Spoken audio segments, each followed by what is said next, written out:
Protests kicked off shortly after 4 on Wednesday afternoon at 30th Street Station. This comes in the wake of the decisions not to indict the officers involved in the deaths of Mike Brown and Eric Garner. Protesters then spilled out onto the streets, blocking traffic during rush hour.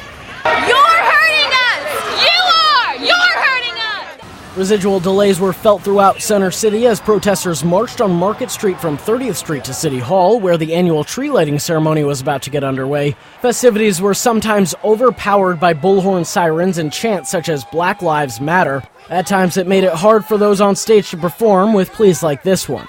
I'm also asking you to be respectful of people who actually want to see the tree lighting and want to enjoy this festive spirit, because we hear you.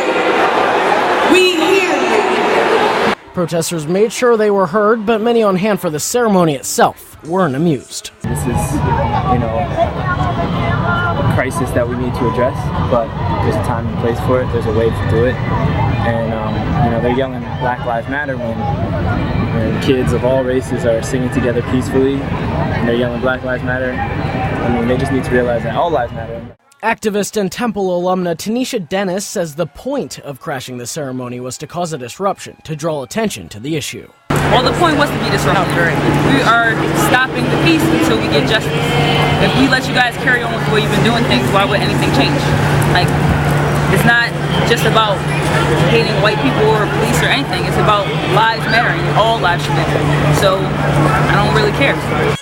There was only one arrest reported, a man who allegedly tried to climb over a barricade to get on stage. Protesters marched around the tree and spray-painted the names of Mike Brown and Eric Garner on decorations. Philadelphia Police Commissioner Charles Ramsey, though, applauded the protesters' civility.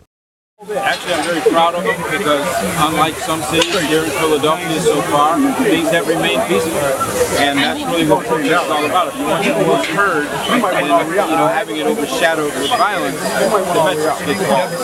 And I think they're keeping their message out there to keep it strong. Many families still did seem to enjoy the festivities despite the protests, and the show did go on. 3, 2, 1. Happy holidays! Happy holidays!